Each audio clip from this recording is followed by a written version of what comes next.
Red 5 Network.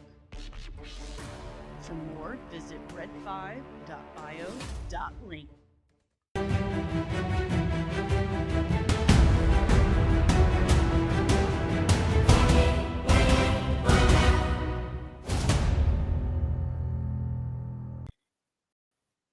Hello. What's up, everybody? Good to see you again today. Just saw you a couple hours ago. Did everyone get a nap? Get hydrated from our little chat? You know what? I'm not a big fan of one stream. I gotta say, look at that. Brotherhood. It saves no settings. And then you gotta do everything manually, and I only have two hands. I need a producer. But I'm very excited. We have a really, really awesome guest today. I think you're gonna like him. I just met him like 2 seconds ago, for exactly 2 seconds. But we are going to get to know him together. So let's bring him on. We have Alejandro Montoya Marin. Hello, sir. How are you? Thank you for having me. No, thank you for coming on. This is great. What's up? How's your day? Oh, good. It was early. It's been nonstop, and I'm excited to slow down and have a conversation about movies and just chill. It's nice. That's what I like. I mean, I like talking about movies all the time. It doesn't. You gotta be a weirdo not to. Right. Are you staying safe out there on the West Coast? Yes, ma'am. Thank you for asking. I'm in Burbank, so at the beginning of the fires, we were surrounded by the two main ones and little ones, which was pretty scary when you see the sky completely grayish, charcoalish, and then you can smell it. It was pretty a lot of people out there going through the worst things that people can imagine. So if there's something that you can do to help them, I consider myself lucky because even though, we've had the purifiers on the whole time and I'm wearing masks to go out to walk the dog, it's better now. It was pretty scary but still going. So what kind of dog do you have? I love dogs. My dog is a terrier mix. His name is Obi-Wan. Hello there. Pretty cool. So are you a big Star Wars nerd? Yes. I've lost track of all the shows and everything that's going on. Like, it's too much. I can't keep track. But I like the earlier stuff more. I liked Andor a lot. That was really cool. Andor is great. You should really check out Skeleton Crew. I've heard it's a lot of fun. It's good stuff. It's very Amblin Entertainment circa 1986. I love it. That's a great little rep. And now that's a good selling point. Lots of mid-80s Spielberg going on there. So it's good stuff. Hey, man, I'm excited. So you're a filmmaker. Okay, so I met you through my friend Paulie. Paulie's the bomb. Paulie is. I was just talking to him. We're both apparently David Lynch fans. Man, rest in peace, legend. Just if it wasn't for him, I probably wouldn't have expanded my sci-fi like I have. Like, for a lot of people in our generation, he introduced us to Dune. So like that was our gateway, was David Lynch's Dune. It's, I think it gets a bad rap. It does. It gets a really bad rap. It's outlandish at times, but I saw it again at a theater here in Santa Monica at the American Cinema Center for the first time ever. I'd never seen it. Oh, really? I dug it like hardcore. Yeah. My favorite scene, and it's kind of silly that this is my favorite scene, but my favorite scene is Alicia Witt playing his sister Alia at the end, and she's there with her knife and just going, I don't know why, but it slays me every time. I just absolutely love it. I recently found out that was Alicia Witt. It was like, what? That's her? And now that you see it, you can't. What a career, Alicia Witt. Then Long Legs, then like Urban Legends. Oh, she was in one of Quentin Tarantino's very first films, 4 Rooms. She played 4 Rooms. She played Madonna's daughter / whatever weird thing they had going on. But she was in that, and it was really, really wild. But what inspired? Yeah, you should check it out. It's a great movie. It's weird. David Lynch would probably loved that movie. So would okay it. Yeah, it would have his seal of approval, guaranteed. But what inspired you to become a filmmaker? What drove you? I think, what every artist inspires to inspire someone. Someone's art inspires you to think that you can be an artist or to take it serious. Like seeing Rodriguez's movies and Tarantino's and just but not just them, but like always appreciating movies, whether they were Westerns to animated G.I. Joe movies to Batman. It was always like the narrative story or telling the story and going into a world and characters, and you start seeing the appreciation of the other realms that you need for like lighting and music, editing. But no, always just I always loved movies since I was a kid. It's very cliche, but some people love music and they decide. Some people want to do writing for newspaper, like architect. Like to me, it was just movies, and I was like, oh man, I gotta figure out how to become a filmmaker. Right. Oh well, that's fair enough. Fair enough. So your movie Millennium Bugs, and where'd it go? I'm gonna share this here. Yes.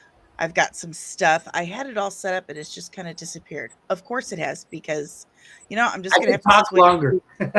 Yeah. So here's the beginning of your film, and I've put a link down below. Everyone should check it out. I really enjoyed this. And your kind of intro here really, really sums it up. Y2K scare was a phenomenon at the turn of the 21st century. It was hilarious. At the turn of the 21st century, in which people in technology feared that computers would stop working on December 31st, 1999, essentially causing massive chaos. And you have your two. Am I muted it. I muted it because it was cutting in and out, and I couldn't understand you. Oh no. Okay, so we have these two kids, Kelly and Miguel. And they are not only on the cusp of Y2K, but they are on the cusp of true adulthood. It's not just the future of the world and, oh my gosh, will all the computers shut down at midnight, but the fear of what do we do now? The fear of responsibility, the fear of what to do with the rest of your life. That's something that I think everyone can relate to. What is there anything in this, because this feels very personal. The film feels very personal. Is this inspired from your experience? Yeah, I think every movie I do has a little bit of life that I've lived or experienced, or and it's like what I love about these characters, and I mean, to me, love is because I'm seeing two characters that are ridiculously different. Mm-hmm. They are they shouldn't be friends, but they are, and they love each other in their own ways, but also, okay, I don't know. It shows. I wanted to show the importance of friendship during one of the craziest times, and not only that, like they're representing their, like you said, the cusp of adulthood, but also the world adapting to online, what the beginning of online and internet has become and shaped the new world, and following your dreams in a new world that's going to start changing the rules of that. And then I've always liked characters that are like flawed. I mean, I feel like we all have flaws, just like characters in like Better Call Saul. Like they're so compelling because they're so gray. They're so they you want them to go left, but they go right because maybe they get tempted by whatever, and that's who they are. Like I feel, but together they complement what the other one lacks, and I don't know, I like that. I like that. I mean, that's what this. Sorry, what the? There we go. My gosh, this. Okay, I'm not a fan. I'm not a fan of the software. It's doing. I saw some attorney. Speaking of Better Call Saul, we literally there's an attorney there. Yeah, commercial. Yeah, it's got an ad. It's showing us, and I'm trying to get past it. And Saul Goodman, yeah. God, it wouldn't be one of my streams if there wasn't like 3 different technical difficulties. So here we are. We're just gonna watch this ad, I guess. That's correct. So please go watch the movie and be okay with some commercials. I don't know how to get this to stop doing that. I don't want that either. No, stop it. Why is it doing this to me? I don't know. We're just going to put it on you, and then we're going to put it back here. There we go. That works for me. Okay, so do you mind me asking how old you are? There's a reason. I'm 43. 43. So we're about the same age. I'm maybe a year older. So you're about the age of these characters when Y2K was happening. Yeah. See? Okay. So it's so crazy. Like, I was giving birth 12/31/99. I was in a hospital having my first child on New Year's Eve 1999. So when I see movies start to come out regarding this time, I'm like, oh, well, then I'm watching it. You know, it was a really crazy time. They've come out with another movie with Rachel Ziegler in it called Y2K. There's another ad. That's nice. Perfect. There with Rachel Ziegler, right? And that one seemed kind of like a caricature of Y2K.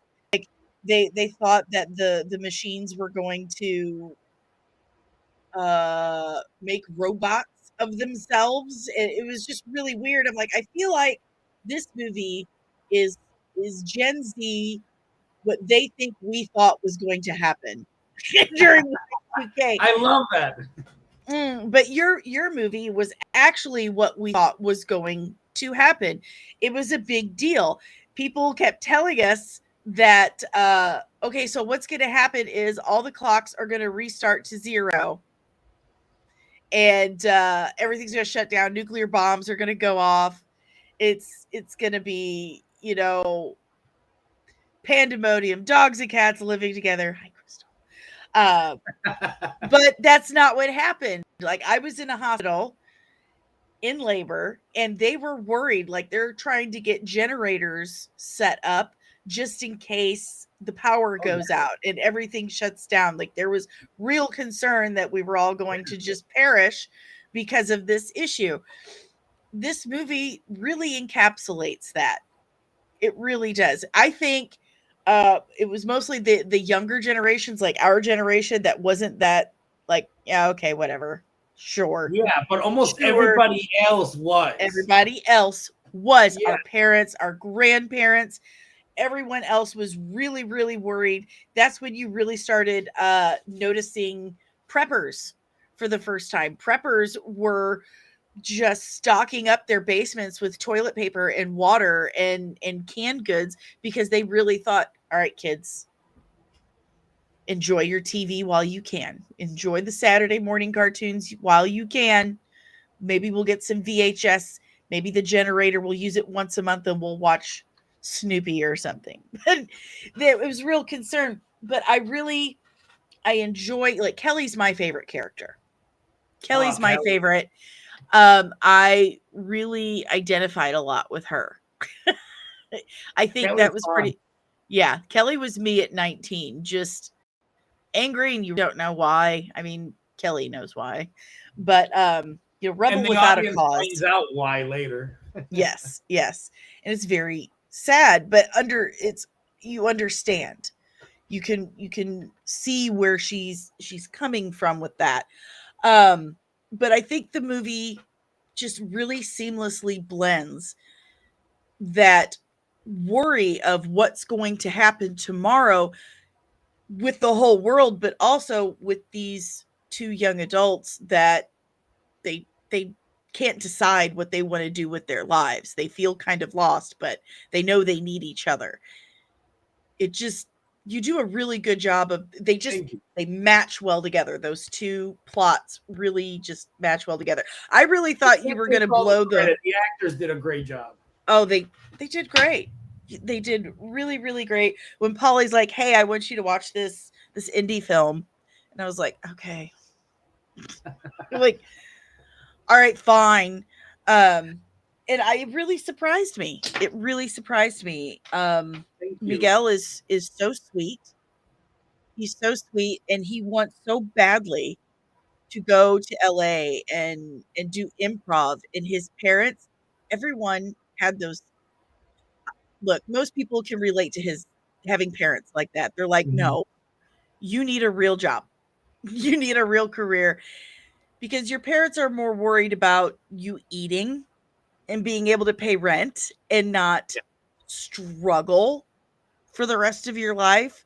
But we don't see it that way. We see that as they just don't understand us. But really, they just really, really care. And I got that from Miguel's parents. Like, they really cared. They worked hard their whole lives.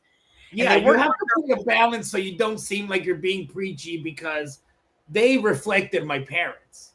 Yes. So that's awesome to hear you say that, because you can see the perspective of the youth, but also the perspective of the adult. Oh, absolutely. And that's dope. Listen, my how do I put this? The immigrant experience is one of hard work. Like, hard work.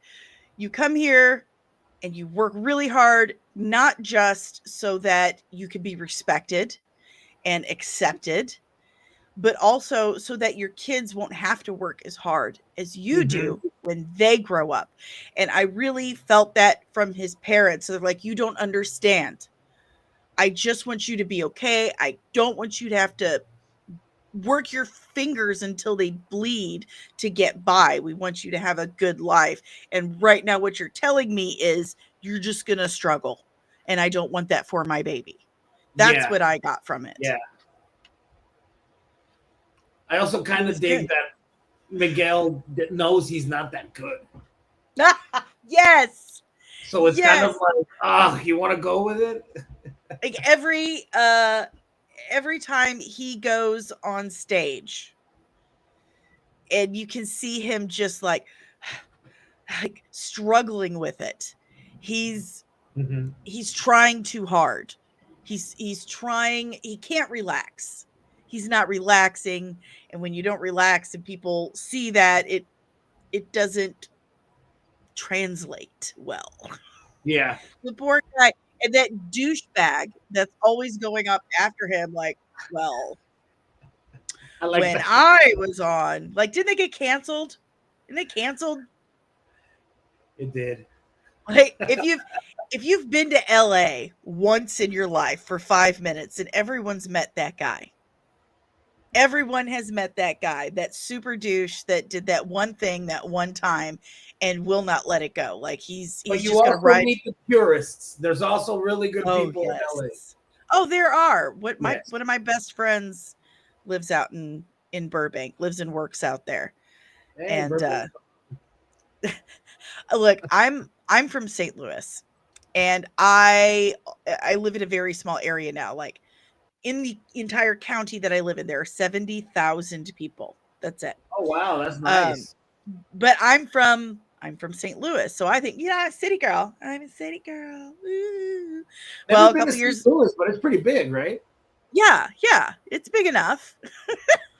So I went out to LA a while back to visit my friend in Burbank. And I remember the plane flying over LA. And I looked down and my eyes went like cartoon size. My brain still cannot process the amount of people in that one area, 12 million people in that county. It scared me to death. I didn't even want to leave the house. I was like, okay, so I'm not a city girl. I am country. No, country. The older I get, the more I want to like. I noticed that I love New York and I have a blast in New York, but I can do it for a couple of weeks and I'm like, it's too many people. Yeah, it's just so many people. So I respect anyone who can make it through live in LA. And it just I think we got another ad. That's fun. No. No, it's cool. I love I really do. I love Los Angeles. I've gotten to go and enjoy and experience all the cool, like the Dodgers and concerts. I saw Jesus and the Mary Chain at the YouTube. Yeah, that was amazing. I love that. I've seen Tarantino talk about his book. I go to movies that get remastered and redid. No, it's so much fun, man. I love that. So I got a funny story about my kid and Orale. She's so goofy. Anyway, what just, because we all know as artists, as writers, you can't write something unless it wants to be written, unless it's inside you, kind of clawing its way to get out. It's stuck in the back of your head. You've got to just put it down on paper. What inspired you to write Millennium Bugs? Like what was it that was gnawing at the back of your brain that said, I've got to write this down. I've got to make this film. When I did technically, it's so weird because my first feature film was Monday, and it's called Monday, and I did that for a reality show called Rebel Without a Crew. And cameras followed you as you were shooting the movie, kind of like Rodriguez did it for El Mariachi. No team, and the actors would help me and run and gun. So the experience of that and wanting to do things a little maybe more proper, or to do it in a little bit bigger of a magnitude or whatever. I decided to do. I was like, well, there hasn't really been a movie about Y2K in a while. And this was we shot this in 2019. Like, we were going to premiere it in 2020, and then the pandemic happened and it delayed distribution for years because all the same bullshit. Like, I went through I took it to several places and they were like, well, we don't like it because there's no names. Oh, we don't like it because they don't end up together. That was a big like note that several platforms have. Why didn't they end up together? I'm like, well, you're missing the point. It's the need of the friends. It's two backgrounds blending and needing each other to get over what seems to be the end of the world. Yeah, why can't people just be friends? Friendships are just as vital to our existence and quality of life as romantic partners are. I joke around all the time that my true life mate, my hetero life mate, is my best friend Amy. We've known each other since we were 12, and I mean, if people made a movie about us, be mad that we didn't end up together. I hope not. I mean, Jack Lemmon and Walter Matthau didn't end up together. Thank God. Will Ferrell and John C. Reilly, those are all definitely individuals I do not want to see. There's a movie about that. Go make the movie, but this wasn't the movie. Right. This was about them being friends. This was about needing friends to grow. Yeah. And also like how self-medication because it's not always the right way to go, and how I don't know, kind of also like the it's not what it seems, because you think immediately that Katie Aaron, who plays Kelly, is she's just a spoiled brat, but she doesn't really have anything else but Miguel. Yeah. That fear of, okay, well, if you go, what happens to me? You're kind of my buoy, my life jacket, my life raft, my barometer of morality. Yeah. She's they keep each other in check. Where one lets off, the other one picks up. Everybody needs that person. You need somebody to let you know, listen, you're being a moron right now. That is not what you should be doing. Oh, where are we going to see the douche? Oh yeah, the douche. He's coming. He's coming. Any of the characters in this inspired by anyone in your life, someone you've met, or a group of someone's? Oh, so many. I mean, I guess the characters are like are pieces of me. There's bits of me in both characters. My parents are like an exaggerated version of my parents. Like it was a big no-no that I went to be an artist. And I was the first one I was the only one that was born in the States of 4, so that was like, you're gonna go be an artist? That you fucking spoiled? We didn't raise you like that. And I'm like, no way. Like, so it was. Yeah, it all happened. Like, yeah. So was it kind of that same thing we were talking about earlier? That, listen, I worked my ass off my whole fucking life, so you could enjoy yourself a little more and have some stability.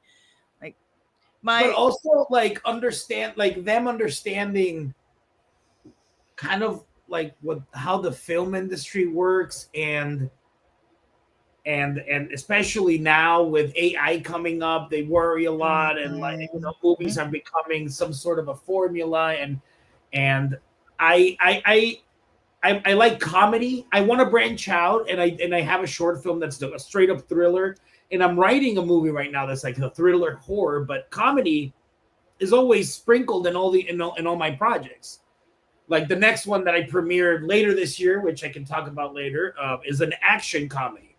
But I don't just want to be known as a comedic director. I want to be known as someone that can make all sorts of movies. But to me, this project needed to feel human, and it needed to feel like people can relate and see this and be, oh shit, that was maybe not me, but that was someone I know, or the atmosphere around it of the small town before a big change. I don't know if I'm rambling. Oh no, you listen. I think you and I are a lot alike, actually. We even have classes similar. Yeah, I understand everything you're saying. You talk about bringing the comedy in. I think that's very important, because life isn't just straight drama. It's not just straight horror. There's always moments of levity, moments of comedy. And that's what we use to get through the drama and the horror and everything. So to me, it makes sense to have the comedy in it. I'm a writer. I published a book 20 years ago. Like, congratulations. That's not an easy feat.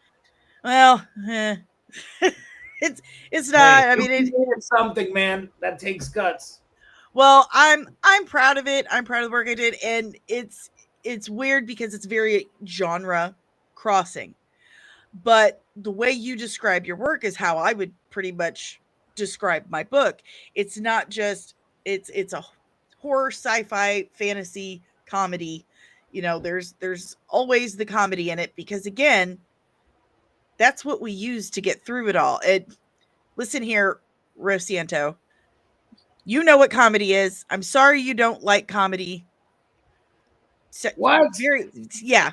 This is my friend Ro at the Scare Scuttlebutt podcast, and he's a butthole. He hates to laugh. He doesn't like, he's not a big fan of comedies, and he doesn't like comedy in his sci-fi. Well, tough titties, because there is comedy in my sci-fi. So anyway, but no, that it makes perfect sense. I wish more filmmakers would see it that way, that it's just another aspect of life. It's just another part of it.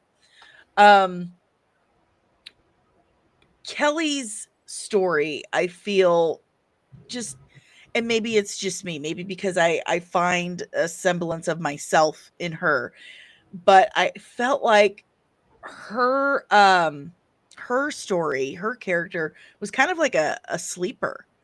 Like, really, the whole time she's like the richest, most interesting part of it for me, because she's hiding that truth until the end of the movie. Like, you see little bits of it kind of sprinkled throughout, and you see that she's angry, you see that she's super bitchy and aggressive and yelling at her poor neighbor in nothing but a t-shirt in her front yard. That's very small town, actually.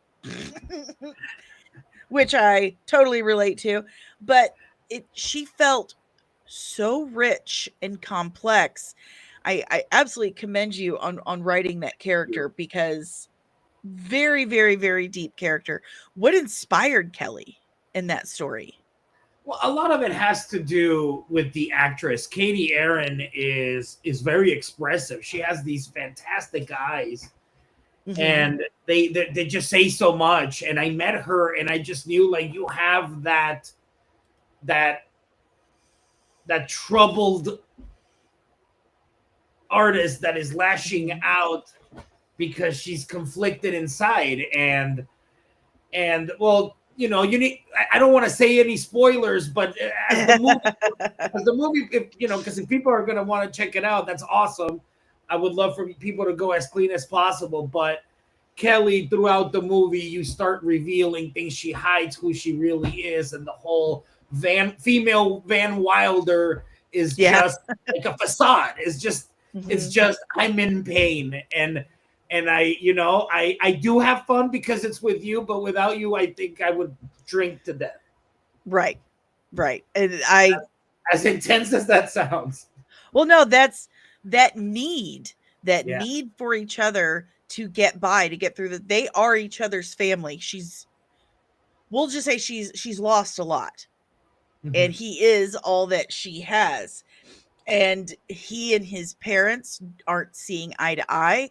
They're not really seeing him as the artist that he is. When you are an artist, you cannot help that. That's just how you're born. There's something inside you that requires you to create whatever that art form is that you're drawn to. Maybe it's many art forms, but you have a biological need to create. And if you don't, then it affects you and your mental health in a very strong and adverse way. You're going to make everyone around you just blindly miserable. And his family, his parents are not able to see that because they're not artists. And he can't see that they're just worried. They love him so much. They just want him to have a good life. But Kelly sees that. Exactly. Kelly sees it, and she recognizes it in him, and she encourages him. She's like, well, let's do it together. Sometimes the little angel the little devil standing on your shoulder is a good thing, because it's making him get out of his comfort zone, because your parents are using, we struggled so much for you to go and fuck around. And that's what we, a son, is like, oh my God, that is so true. Like, I remember when my parents, we ate hot dogs and mashed potatoes several times a week because money was tough. Yes. So that kind of you take it personal. Like, Miguel sometimes doesn't believe in himself because he's like, no, how can I go and do that when I can fucking make my family, you know what I mean? So it's they need each other. Drink.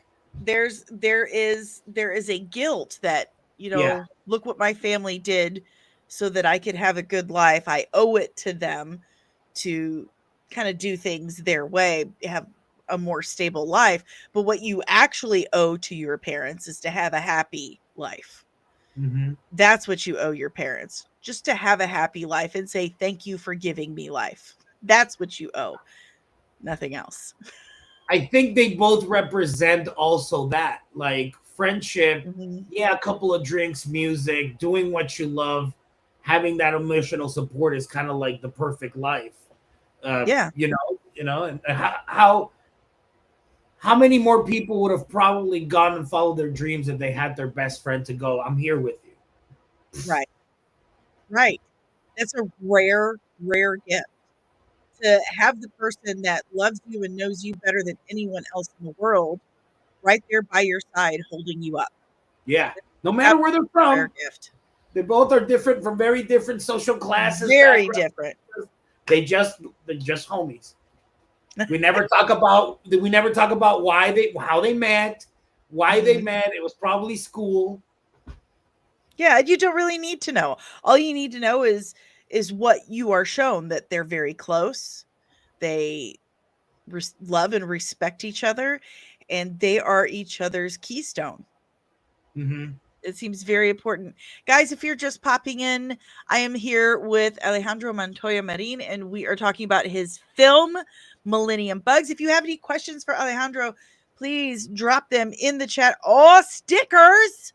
Oh, I love that. The I have to computer send on you a fire. bunch of stickers. Please, and I Yeah. will return the favor. I will send you some stickers as well. Hell yeah. Why the name Millennium Bugs? I think it's kind of a play like Reality Bites, but Millennium Bugs, as in the new millennium, is bugging me because of the stress that it's causing me. That makes Because I wasn't gonna put sense. Y2K. I think Right. Y2K is too quick. It was too easy. Yeah. Like there has to be, you have to get the Y2K-ness with what the characters are going through. Well, and another thing I appreciate about this film is that, I mean, it's a Gen X film.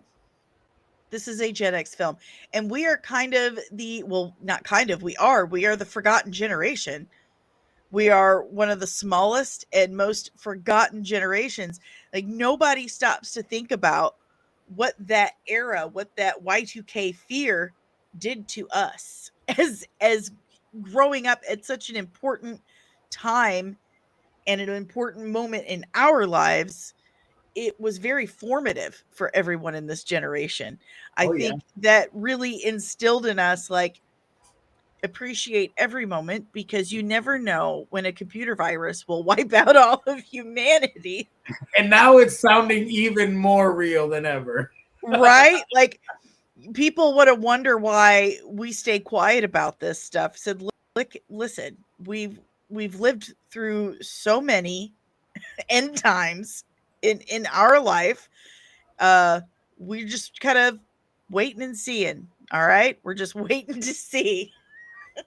We know God, better. no, I hope not. But we know that's not true. But we know it's gonna happen. There's gonna be more things, and There's always something else. And I think that's the hallmark of our generation at this point, is like, listen, they always say that this is going to happen, and then it doesn't. There's going to be something else around the corner. Okay. Yeah. Ain't nothing to get excited about. Exactly. It's like, yeah, I lost the excitement with the last 17 catastrophes. Right. I'm done. The catastrophes just keep getting a little bit more elaborate. Like, we didn't get their attention very good on the last one, so we need to up the ante. Yeah, no way. Oh man. And another thing, it really, in this film, it shows you how very different things are today. And I don't just mean technology and stuff like that. I mean, like, the way you think, your priorities. It's all very, very different. We didn't have social media back then, other than IRC and Yahoo chat. Yeah. Which ICQ. mean, use, but not that often. No, her getting on the internet was great. The sound and they're like, okay, it'll be any second now. And taking the minute, like, you gotta wait for it because it takes a while. Oh man, anytime you're on the internet, you're like talking to your Star friends in IRC, and then all of a sudden it all goes down because your mom picked up the phone and Are started you online? Oh, or you pick up the phone and it blasts you in your ear that fax sound that I lost a lot of hearing thanks to dial-up internet. No, Man, it was the worst. Just pulling up a web page took you probably 15 minutes sometimes, depending on traffic and weather. Yes. Good Lord, man, times are different. God, times have changed for sure. They are, and the way these kids these days, with their social medias, and we're the grumpy old men and women now. We are like, kid, why are you telling everyone that on the internet? Like, why? Nobody needs to know that. No, I firmly believe, my grandma always said, you should never worry about anything that's not going on inside your front door. Don't worry about anything else that's not going on outside your front door. But now that we have social media, we're inside everyone's front door. We're inside everyone's homes. And it's given us, or at least the younger generation, especially, this kind of false sense of entitlement to their opinions and to wanting to know things and attacking people for personal. It's absolutely crazy. But then you see movies like this, like not one person is overly concerned with what so and so wore or did or what have you. They're worried about what's going to happen tomorrow and trying to focus on how they're going to get by the rest of their lives. Notice you've got 20-year-olds not living in their parents' basement. I mean, they're in their 20s, like probably 19, 20 years old in this film, and they're taking off 20s. on their early 20s. There you go. They're going to take off and they're going to go to LA and they're going to make their lives. They're not 30 years old living in their parents' basements. No, they're like what, 25, I guess. Yeah. But they're not, they're wanting to get by on their own steam. They're wanting to do it themselves and not rely or depend on anyone else to do it for them. And that's something we don't have a lot in this young generation today. You've got my family is not an exception. I have a 23-year-old that keeps coming back home because he doesn't understand that you're an adult now. You're an adult now. You are supposed to be out living the rest of your life. You can't start living your life if you're still surfing on your parents' couch. Mm-hmm. You can't. You should be out there living your own life. And this message in this film, I think it's a secret message, because I mean they're not coming out and saying it, but they're showing to take that risk, to take that jump, go out there and live your life, because you've only got this one. You've got this one life. There are no do-overs. Yeah. And if you miss your shot, you may never get it again. You don't know how many chances you're going to get. Oh, that poor neighbor. That poor neighbor she just screams at. But I do Susan. Like this movie. Yeah, Susan. That's such a good name. It's such a good name. I'm thinking about what you were saying. It's such a great perspective, but I mean, there's so many things that spawn off that because maybe because our parents were harder, we treat our kids better. So maybe we let them come and crash. So we're part of it, but also we got to understand and put ourselves in their shoes, that they see the world the way it is. And sometimes it's pretty bleak to dream. It is. It is. And you can't say it's all their fault. It's it's a weird conversation. It's not weird. It is a weird conversation to have because it's like we overcorrected. It's like our parents overcorrected, then we overcorrected. Yeah. It's like we can't find this happy medium. Raising kids is friggin' hard. I have 4.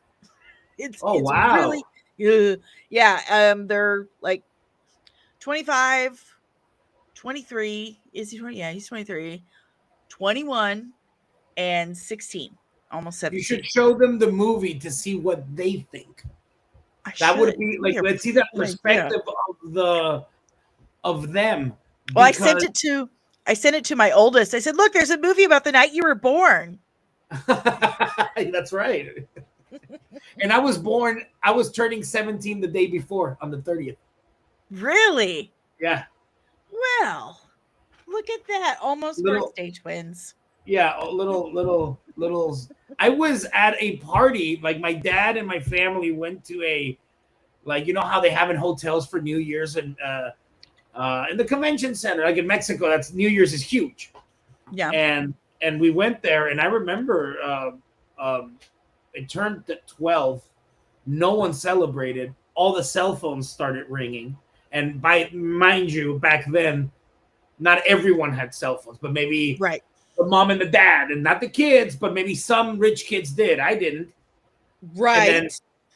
Or did I just get one because I was 17? I think I just got one. But you see what I mean? Where I had a phone at 17, 18, like it was a while. Or maybe I don't remember. But and then when they realized that the satellite was working, everyone's like, Happy New Year. Yay! Everyone can relax now. Yeah. Yeah. Now that's another thing of the point I was making, that, you know, kids today, they don't realize how wonderful they really do have it. How easy it is to just look up information. We couldn't do that. Even if we magically had a cell phone. I didn't have a cell phone until I was like 22 years old. 2002.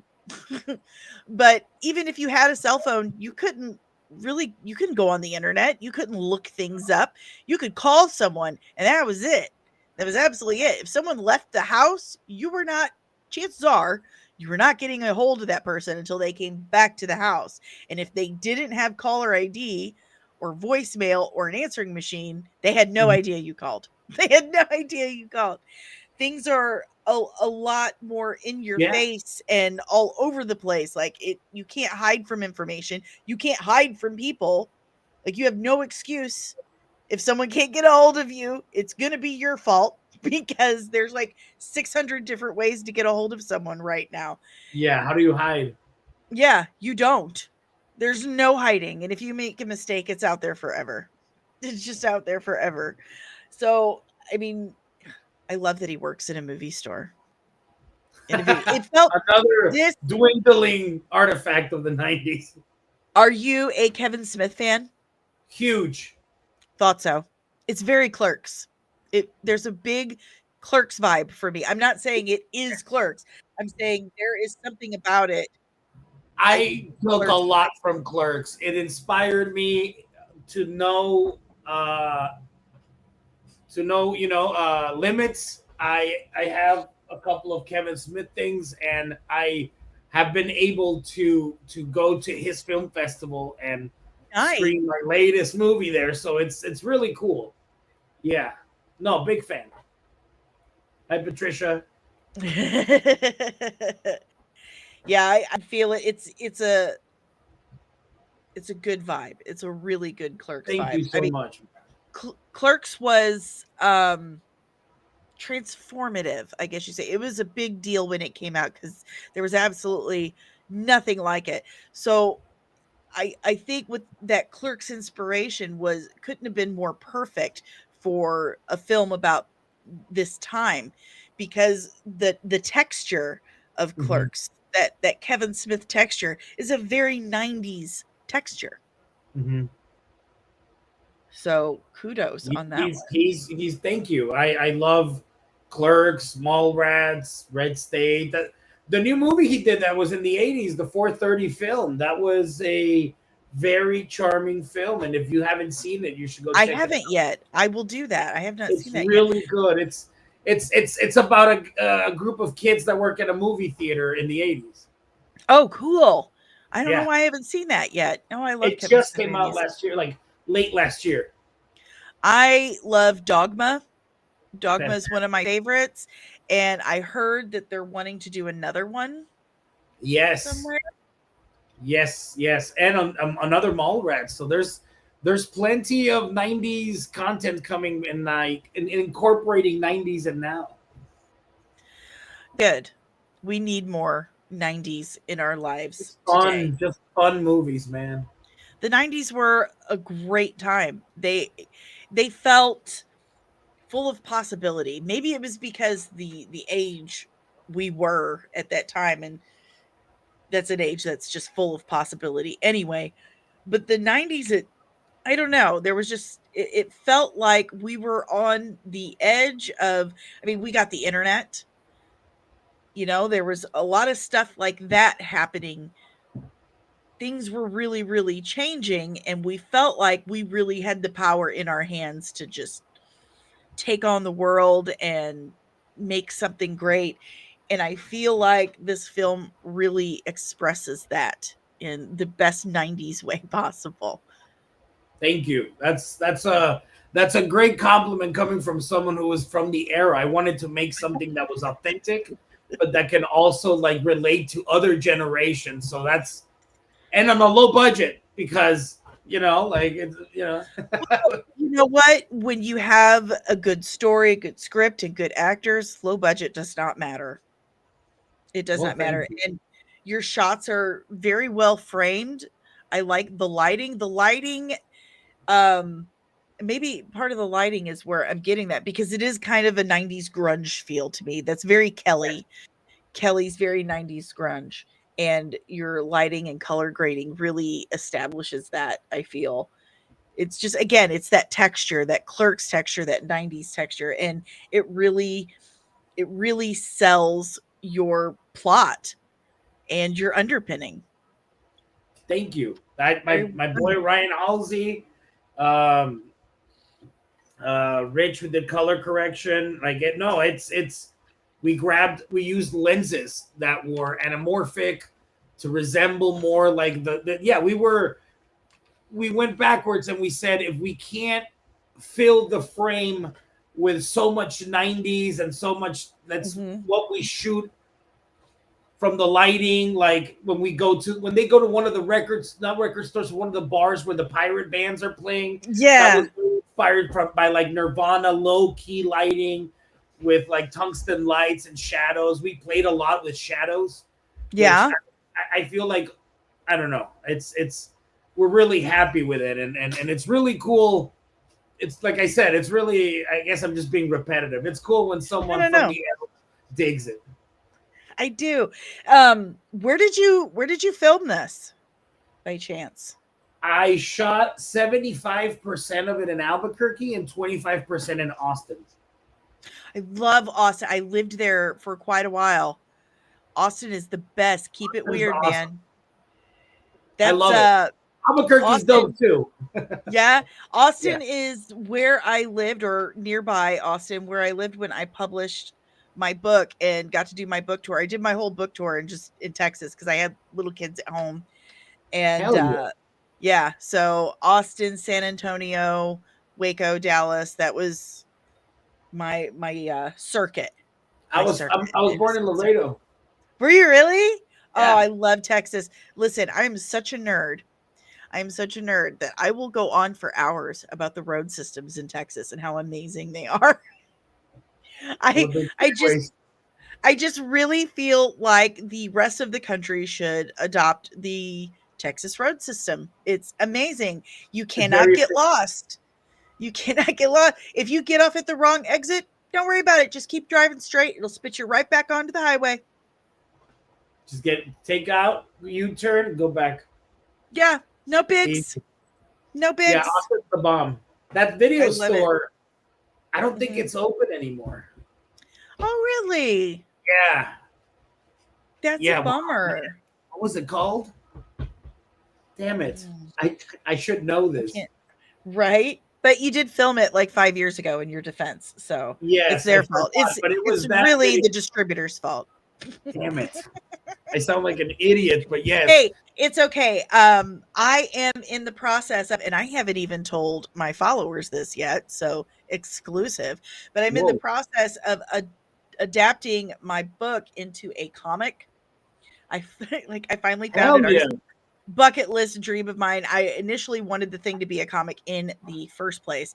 So finding an artist that wants to partner with it and everything is awesome. Oh, she lived in Austin in the 80s. Oh, hell yeah. I bet you that was yeah. I love but the process of adapting it to a comic, and I couldn't remember one of my characters' names. And it was like, what is wrong with me? I created this. I made this character. Why can't I think of the name? And once I God. It's embarrassing. It is embarrassing. And you've got your artist like, hey, I need bios on these characters. I'm like, okay. I was like, my book. Did I Google right now to see what it's called? I forgot. Anyway, it's in the special things. See, filmmakers are people too. Yes, we are. I forget a lot of things, man. Some people tell me, like, remember we talked about this a month ago? I'm like, I don't remember what I did 3 days ago, dude. Like, no. Just give me back to speed. I love filmmaking. I love it. Every aspect of it. I love creatives. I'm a special effects artist as well. I've done one movie but it was horrible and I quit. But other than that, I love. I have those.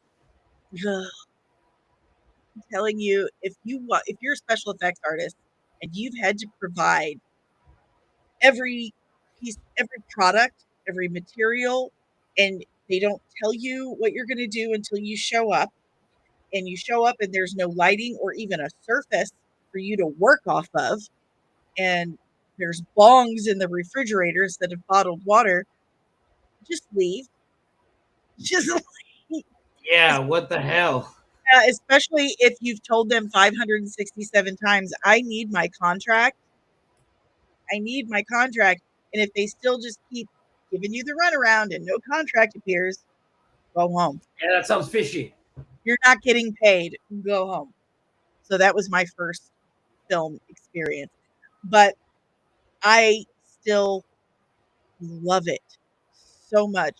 I love all the processes of it. I love how the chicken nuggets are made. If you've got this one person, which was you, this director, this writer who has an idea in his head. He can only see it up here. No one else can see it. But he's able to translate that and tell a bunch of other people. And then they can see it too. And then everyone works together to put this image that once just lived right here in your head on screen to where everyone can see it. And they're basically living in your head with you. It is an amazing, it's magic. It's magic that happens. And just congratulations, man. You made magic happen. You got other people to witness your imagination in action. That's an amazing, amazing thing. And for the rest of your life, you got to do that. Thank you so much. That's really nice. I was like, oh man, how do I respond to that? That means a lot. I'm lucky that I get to work with the people that I get to work with, and I'm lucky that I get to do what I wanted to do as a kid, and that there are people that dig the art. Like that's it. Like those dreams of having a mansion and all that shit when you were like 13. Yeah. No. Especially you see legends like David Lynch died and how much he impacted other artists. I'm like, I just hope that one day I can leave a movie that just contributes or is part of film culture. That's like, I just hope to make a movie that people remember. That's it. Like, I love watching movies. I want to be entertained. Like I went to go see Seven on THX. On THX, look how old I am. On IMAX, and it was amazing. I love it. I pay to go to the movies because I love movies, and I hope that people one day discover our future projects or this one or whatever. Well, I firmly believe that if anyone watches Millennium Bugs, they'll definitely be able to tell that this was created by someone who does deeply and passionately love film. Thank you, man. You're absolutely welcome. And I encourage everyone watching, everyone in the chat to go watch Millennium Bugs. I have pinned the link in the chat. All you got to do is click it. It's right up here on the screen as well. It's if you follow me on all the socials, and I am literally on all of the socials, I've put it there too. So do yourself a favor, click the link, go check it out. You've got several different options. It's on Apple TV. It's on Plex. I've got it playing on Plex right now. It's on Tubi. There's so many different options to go check it out. So go watch Millennium Bugs. Enjoy what I feel perfectly encapsulates the Generation X or the millennial experience during Y2K, what our lives were like, what was going on in our heads, the fear of, is the world going to end or is it not going to end? And then, oh my God, I have to be a fucking adult after that and live my life. Which is how I feel right now, and I'm 43. That's every day. You never get to feel like an adult, guys. You just feel like an idiot who has no idea. But the only difference is you struggle putting your socks on by then. So that's all. I joke around that I have PTSD, post-traumatic sock disorder. Like I just don't want to put my socks on. It's too hard. I put my socks on, but my back went, like I had a pain the other day. Like, oh, there it is. I'm 43. I have disabilities like my skeletal system. My back and I are not friends anymore. My knees and I, they've betrayed me horribly. They've betrayed me. So we're not friends anymore. But thank you so much for coming on here today and talking about Millennium Bugs and just talking about film and inspiration. It's been an absolute joy. Likewise. I love creatives. I love creatives. I love picking your brains. I love geeking out with you. I love sharing that creative experience. I think it's fascinating, and I hope everyone has enjoyed picking your brain too. So thank you. That was a lot of fun, man. Thank you for anyone that was checking and was putting up with the whole conversation, and hopefully they can check out Millennium Bugs. Oh, we got a few people. We got some action going on in this chat here. So I think you've got a few people that are going to be checking out your movie tonight. Heck yeah. Thank you so much. So we're going to go for now, but thank you, Alejandro, for joining me today. Thank you, chat. I hope everyone has an amazing day. And do me a favor, check under your beds tonight because Disney and Kathleen Kennedy are gonna